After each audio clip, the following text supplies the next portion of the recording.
Alléluia. Shalom, shalom, chers frères et sœurs dans le Seigneur. Je nous salue dans le beau et précieux de notre Seigneur Jésus-Christ. Gloire à Dieu. Bienvenue sur la chaîne Ola Grace TV. Comme j'ai l'habitude de le dire, si tu es encore nouveau sur cette chaîne, n'oublie pas de faire quoi? Abonne-toi, like, partage et surtout commente pour nous encourager et dis-nous depuis où tu nous suis. Et lorsque tu le fais déjà, tu seras béni. Et si tu veux être béni, sois une bénédiction en faisant quoi? En t'abonnant. C'est ça qui est important. Abonne-toi. C'est la moindre des choses. Ça ne tue pas. Abonne-toi seulement. Et à chaque fois que nous allons encore envoyer une vidéo ici, tu seras la première personne à regarder la vidéo. Gloire à Dieu. Aujourd'hui, nous sommes encore là. Et avant toute chose, prions. Excellent Père de gloire, nous te disons merci. Merci pour ce moment glorieux que tu veux partager avec nous, Seigneur Jésus-Christ. Sois glorifié. Nous voulons ta présence du début jusqu'à la fin. Au nom puissant de Jésus-Christ, nous avons prié. Amen. Gloire à Dieu. Soyez encore les bienvenus sur la chaîne Ola Grace TV. Alléluia. Aujourd'hui, nous voulons aller à l'école de la connaissance de soi. Gloire à Dieu. Donc, j'invite à tout le monde, spécialement le célibataire, venez ici pour entendre. Allez chercher quelque chose, une chaise, peu importe, même si c'est un petit tabouret que vous trouvez, apportez-les pour vous asseoir et écoutez ce que le Seigneur veut nous dire cet instant. Si tu es déjà marié, tu n'es pas accepté, toi-même tu es concerné. Si tu es une maman, toi-même tu es concerné. Si tu es un papa, tout le monde est concerné. Gloire à Dieu. Alors aujourd'hui, on parle de quoi? Nous parlons de l'école de la connaissance de soi. Pourquoi on parle de l'école de la connaissance de soi? Pourquoi ça doit même concerner d'abord les célibataires? Pourquoi les célibataires doivent se connaître? Voilà. Oui. Et en toute chose, que tu sois célibataire ou pas, c'est très important de se connaître qui es-tu. Et pour ces célibataires, ceux qui déjà rêvent, ou bien ceux qui ont le désir de fonder un foyer, ou bien ceux qui sont déjà en fiançailles, ou bien qui sont en train de prier pour que le Seigneur puisse les orienter, c'est très important de faire quoi? De se connaître. Qui es-tu? C'est très très important. Qui es-tu? Que cette question puisse à chaque fois résonner dans ta tête. Qui es-tu? Gloire à Dieu. C'est très important. Et qu'est-ce que la Bible ne dit pas par rapport à cela? La Bible nous parle dans le Proverbe 4, verset 7, il dit, lisons, acquiert la sagesse et avec tout ce que tu possèdes, acquiert l'intelligence. Gloire à Dieu. La Bible nous déclare d'acquérir la sagesse. Donc, dans la connaissance de soi, c'est dans la connaissance de soi que tu acquiers la sagesse. Gloire à Dieu. Parce que la connaissance de soi, c'est une clé de la sagesse. Donc, c'est très important de connaître réellement qui tu es avant de t'engager. Parce que le mariage, ce n'est pas un jeu d'enfant.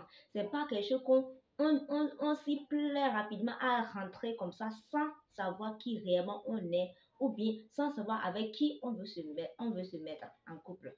Donc, c'est très important. Deux personnes inconnues ne peuvent pas se mettre ensemble. Ça ne va jamais marcher. Imagine, toi, tu ne te connais pas, tu ne sais même pas qui tu es. Tu ne connais pas tes émotions. Et imagine, toi-même, tu ne te connais pas et tu veux te remettre avec une personne qui ne se connaît pas. Deux personnes inconnues. Ça devient quoi? Une catastrophe. Que le Seigneur nous en épargne. C'est pourquoi cette vidéo est pour toi. Donc, ne la garde pas seule. S'il te plaît, like, partage. Alléluia. Donc, comme je le disais tantôt, la Bible même nous déclare, elle nous demande de faire quoi? D'acquérir la connaissance. C'est très, très important. Alors, parlons toujours de cela. J'aimerais nous poser la question. Qui es-tu? Quel genre d'animal deviens-tu quand tu es fâché? Comment gères-tu tes émotions quand tu es fâché? Quel genre d'animal tu deviens? Il y a d'autres personnes quand elles se fâchent. Oh, d'autres personnes deviennent agressives totalement. Elles deviennent agressives. Elles s'explosent. Quel genre d'animal toi tu es? Alléluia. Est-ce que tu es un loup qui est agressif? Ou bien tu es un lion? Gloire à Dieu. pose-toi la question. Si tu es une personne qui s'explose, qui est agressive, sache que tu es un loup ou un lion. Donc, tu dois faire quoi? Tu dois changer. Amen. Ou bien, est-ce que tu es une personne qui est calme? Quand elle se fâche, elle se retire, elle est calme, elle est sociale, comme le capybara. Le capybara, c'est un animal qui, quand l'animal se fâche, ça fait quoi? Ça se retire. Est-ce que toi, tu te retires quand tu te fâches? Et d'autres personnes, quand elles se fâchent, elles font quoi? Elles vont se cacher. Elles vont se cacher parce qu'elles ne veulent pas dire des choses qui vont amener l'autre personne à encore s'exploser. Donc, elles vont se cacher. Donc, elles se ressemblent à quel animal? Au tatou. Le tatou. Le tatou, c'est quoi? C'est un animal l'animal est timide. Donc, c'est souvent caché. Et quand il y a un problème là, quand il y a un problème avec les autres animaux et autres, ça se cache. Est-ce que toi, tu es le tatou? Est-ce que tu es le tatou qui se cache quand il y a un danger, bien un problème? Ou bien est-ce que tu es le lion, le loup qui est agressif quand il y a un problème? Ou bien tu es quoi? Tu es une personne quand il y a un problème, la personne, elle reste silencieuse. À toi de savoir qui tu es. Et dans toutes ces choses-là, dans toutes les trois choses que j'ai mentionnées, mais si tu te retrouves dans les trois choses-là, est-ce qu'il y a une solution pour toi? Est-ce qu'il y a un moyen de t'en sortir? Oui, tu es lion, tu es agressif. Quand il y a un problème, tu te fâches, tu t'exploses, tu vas tout casser. Il y a une solution pour toi. Ou bien toi, tu es une personne, quand tu as un problème, tu vas te cacher. Ou bien toi, tu es une autre personne, quand tu as un problème, tu restes calme, tu restes dans ton coin. Tout ceci là, c'est bon. Maintenant, qu'est-ce que la Bible nous dit? Quelle est la solution idéale pour s'en sortir? Lisons le livre de quoi? De Galates 5, 23. Gloire à Dieu. Ouvrons nos Bibles et lisons le livre de Galates 5, 23. Galates 5, 23 dit ceci. Il dit, toutes mes excuses, Galates 5, 23. Les fruits de l'esprit sont manifestes. Nous avons la joie, la paix, la patience, la bonté, la bonté, la confiance dans les autres, la douceur, la maîtrise de soi. Gloire à Dieu. Voici les fruits de l'esprit. Donc, si tu te trouves que tu as tous ces trois choses-là, c'est vrai, il y a encore plus. Mais c'est à cause du temps qu'on a énuméré seulement ces trois choses. Parce qu'il y a d'autres personnes, quand ils sont fâchés, vraiment, même ce qu'ils font, c'est trop. Il y a d'autres qui vont jusqu'à briser, à dire des choses horribles de leur bouche. Je n'aime pas mentionner ces cas, mais je sais que même si je n'ai pas mentionné ton cas, tu te connais toi-même. Tu sais comment tu jettes ta colère. Quand tu te fâches, qu'est-ce que tu deviens? Tu le sais, même si je n'ai pas mentionné ton cas. Mais il y a une solution pour t'en sortir. La Bible nous donne déjà la solution dans le livre de Galates 5, 23, à travers les fruits de l'esprit. Tout ce que tu vas demander, c'est la maîtrise de soi. On a besoin de la maîtrise de soi. Et on ne peut pas manifester la maîtrise de soi sans laisser le Saint-Esprit. On doit faire quoi? L'homme ancien qui est le vieil homme qui est en nous, on doit faire quoi? On doit laisser aller le vieil homme. Et puis on va se revêtir de l'homme nouveau. On doit laisser le Saint-Esprit commencer par travailler en nous. On doit se soumettre. Parce que c'est pas une chose facile. C'est pas une chose qu'on peut faire par notre propre force. On ne peut pas le faire. C'est de nous abandonner. C'est que dans ce genre de choses-là, tu dois te montrer vulnérable au Seigneur. C'est que ne cache rien. Si tu veux réellement gagner ce bataille-là, tu ne vas rien cacher à Dieu. Parce que Dieu, c'est pas que tout ce qu'on pense qu'il ne le sait pas, mais il veut encore qu'on l'exprime. Donc c'est à toi de t'exprimer quand tu es devant lui. C'est que rends-toi vulnérable comme un enfant. Vous voyez les enfants, ce qu'ils font quand ils sont devant le papa, c'est qu'ils s'expriment librement. Exprime-toi. Dis-lui tes faiblesses et il va t'aider. Et le Saint-Esprit, il va commencer par travailler dans ta vie. C'est très important. Gloire à Dieu. J'espère que nous avons gagné quelque chose d'important sur la gestion de notre colère. Maintenant, on a laissé cela. Maintenant, deuxième partie. Comment gères-tu ton stress? C'est très important. On est en train de parler de quoi?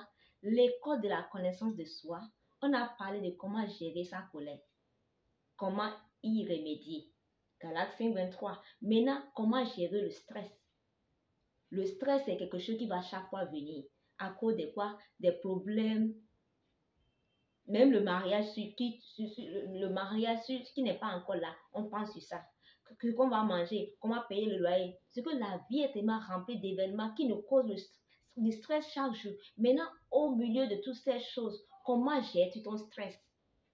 Qui es-tu? Qu'est-ce que tu deviens quand tu veux gérer ton stress? Il y a d'autres personnes pour gérer le stress, qu'est-ce qu'ils font? Ils mangent beaucoup. Là, ils deviennent quoi? Ils deviennent comme des porcs. Nous savons que les porcs mangent beaucoup. Il y a d'autres personnes, quand ils sont stressés ici, oh là là, ils jettent leur colère sur les autres. Ils cassent tout. Ils cassent tout. Ils insultent les gens, les uns et les autres. Et d'autres personnes, quand ils veulent gérer le stress, qu'est-ce qu'ils font? Ils se retirent, ils prient, ils méditent. Maintenant, tu es dans quelle catégorie dans les trois là?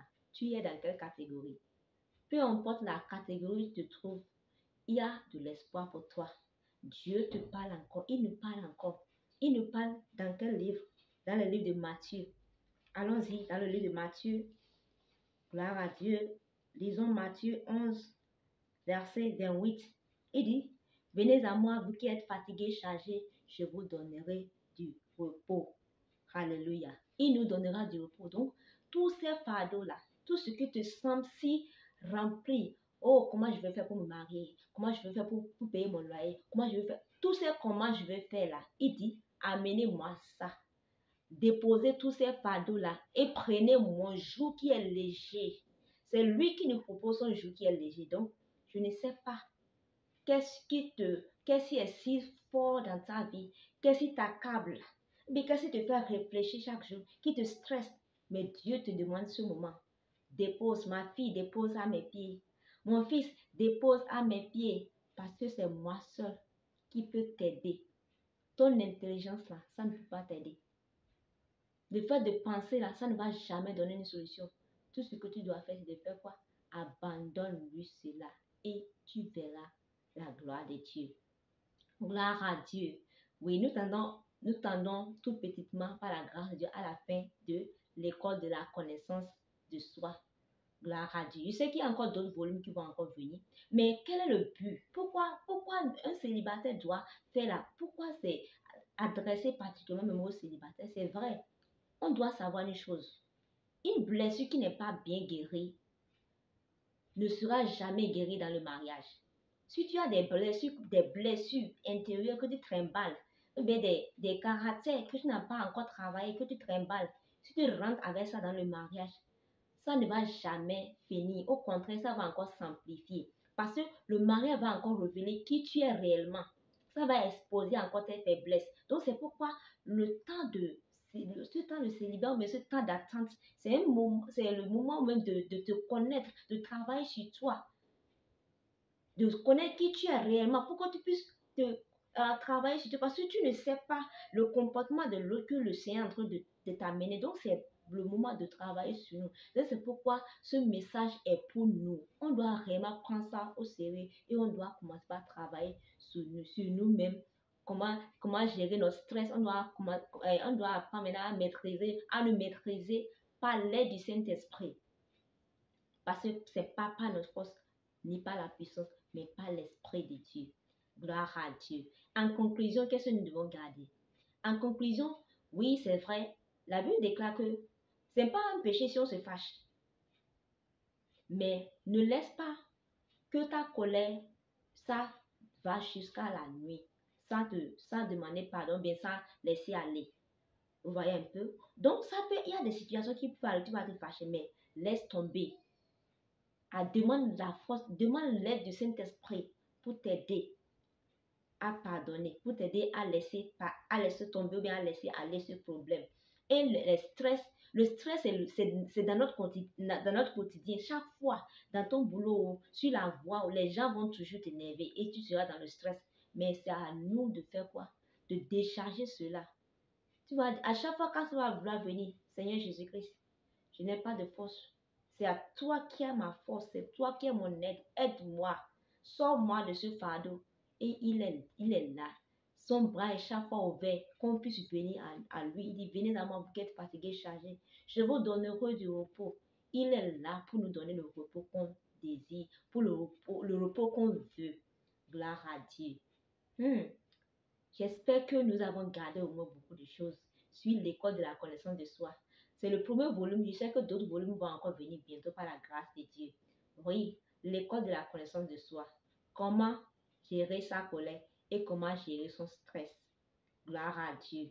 Si cette vidéo t'a vraiment béni, s'il te plaît, ne la garde pas seule. Partage, commente, like et Dieu te bénira au nom puissant de Jésus-Christ. Gloire à Dieu. Merci beaucoup d'avoir suivi cette vidéo. C'est toujours votre chère sœur Lady Ferromi. Que Dieu vous bénisse. À la prochaine sur Ola Grace TV. Shalom.